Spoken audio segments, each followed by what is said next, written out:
الرحمن الرحیم۔ تمام دیکھنے اور سننے والوں کو السلام علیکم۔ مجھے امید ہے آپ سب جہاں بھی ہوں گے خیریت سے ہوں گے، اور اللہ رب العزت ساری کائنات کے مالک شہنشاہ، اس ساری مخلوق کو پالنے والے اور زندگی اور موت کا فیصلہ کرنے والے سے یہی دعا ہے کہ آپ سب جہاں ہو اللہ تعالیٰ آپ کو اپنے حفظ و امان میں رکھے، شیطان کے شر سے محفوظ رکھے، حاسدوں کے حسد سے محفوظ رکھے، تمام ناگہانی آفات سے محفوظ رکھے، اللہ تعالیٰ پاکستان کو سلامت رکھے، اور جتنے بیمار ہیں اللہ تعالیٰ ان کو شفائے کاملہ عطا فرمائے، آمین۔ محترم ناظرین، اگر آپ کے دشمن یا کسی ایسے بندے نے آپ کی زندگی جیرن کر دی ہے، آپ کی زندگی کو مشکلوں میں ڈال دیا ہے، بات بات پر آپ کے ساتھ جھگڑتا ہے، لڑائی کرتا ہے، آپ کے خلاف چالیں چل رہا ہے، آپ کو ہمیشہ ستا رہا ہے، آپ کو ڈیگریڈ کیا جا رہا ہے، تو آپ کے تمام کاموں میں نقص نکالا جاتا ہے، آپ دفتر میں ہیں وہاں آپ پر الزام آ رہے ہیں، آپ کالج میں ہیں تب بھی الزامات آ رہے ہیں، آپ گھر کی بہو بیٹی ہیں تب بھی آپ کے ساتھ یہی رویہ اختیار کیا جا رہا ہے، تو اس عمل کو غور سے سن لیجئے۔ کرنا کیا ہے؟ اب دیکھیے اللہ رب العزت کیسے آپ کی مدد کرے گا۔ ویڈیو کو دیکھیں گے تب ہی آپ کو بات سمجھ آئے گی۔ محترم ناظرین، اکثر خواتین یہ سوال کرتی ہیں کہ ہم سسرال میں رہتی ہیں اور آئے روز کوئی نہ کوئی مسئلہ، کسی نہ کسی بات پر جھگڑا ہوتا ہے اور ہم پر بہت ظلم کیا جاتا ہے۔ اب اس کے پیچھے بھی کوئی نہ کوئی وجہ ہوتی ہے، یعنی بہو ان کی مرضی کی نہیں ہوتی، یا کبھی لو میرج ہو جاتی ہے تو جو گھر کے سربراہ وال ساس اور سسر ہوتے ہیں وہ اس کے خلاف ہو جاتے ہیں۔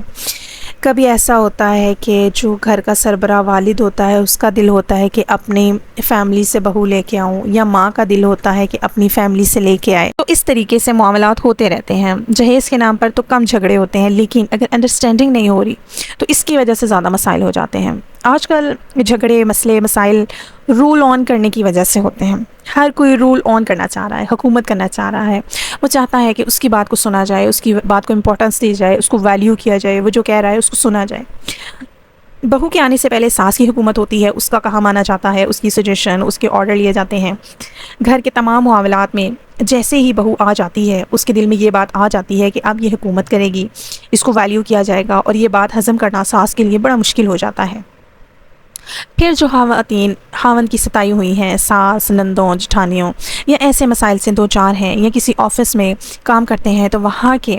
امپلائیز آپ کو نیچا دکھانے کے لیے آپ کے مینیجر کے کان بھرتے رہتے ہیں۔ اس قسم کی جو سیاست ہے وہ تمام تجارتی مراکز میں ہوتی رہتی ہے۔ ہاں، وہ آفس ہے، کالج ہے، یونیورسٹی ہے، کسی سے بھی آپ پوچھ لیں، وہاں پرنسپل ہے، لیکچرر ہے، پروفیسر ہے۔ آپ کالج میں دیکھ لیں، اگر وہاں کی بات کی جائے تو جو بچہ سب سے زیادہ انٹیلیجنٹ ہوتا ہے اس کو دوسرے بچے زیادہ تنگ کرتے ہیں تاکہ وہ ڈس ہارٹ ہو اور ڈی موٹیویٹ ہو اور ایگزام نہ دے یا اسکول چینج کر لے۔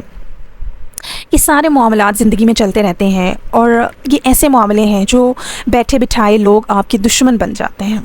اور آپ کا دل دکھاتے ہیں، ظلم کرتے ہیں۔ اگر آپ ایسے دشمنوں سے تنگ آ گئے ہیں اور جان چھڑانا چاہتے ہیں تو یقین کیجئے اس آیت کا اگر آپ وظیفہ کر لیتے ہیں تو دشمن کی ساری چلاکیاں ختم ہو جائیں گی، اور یہ وظیفہ ایسا ہے جو انسٹنٹ ورک کرتا ہے۔ یعنی آپ سمجھ لیں کہ آپ نے ادھر وظیفہ پڑھا اور ادھر آپ کا دشمن سمجھنے بے ہوش ہو، اسے چپ لگ جائے گی، خاموش ہو جائے گا، اندھا ہو جائے گا، اسے صرف اپنی پڑ جائے گی، آپ کے خلاف وہ کوئی بات نہیں کرے گا، آپ جیسے اس کی نظروں سے اوجھل ہو جائیں گے۔ وظیفہ بہت سمپل ہے، کرنا آپ نے یہ ہے کہ آپ نے سورہ بقرہ کی آیت نمبر 7 اس کو جناب آپ نے پڑھنا ہے 7 مرتبہ، اول و آخر درود شریف کے ساتھ 3 مرتبہ درود شریف پڑھ لیں، اور ذہن میں اپنے دشمن کو تصور کر کے اس کے دل، کان اور آنکھوں پہ آپ نے پھونک مارنی ہے۔ یعنی آپ نے آیت پڑھی اور اس کے بعد دشمن کا تصور کیجئے اور اس کے دل، کان اور آنکھوں پہ پھونک مار دیجئے، ٹھیک ہے؟ اور یہ آپ نے کرنا ہے جناب 7 دن کے لیے، اور فجر اور عشاء کی نماز کے بعد آپ نے 7 بار سورہ بقرہ کی آیت نمبر 7 کو بھی پڑھنا ہے۔ انشاءاللہ آپ دیکھیں گے 7 دن کے عمل سے آپ کی اس طرح کے دشمنوں سے مکمل طور پہ جان چھوٹ جائے گی۔ اللہ تعالی ہم سب کا حامی و ناصر ہو، آمین، اللہ نگہبان۔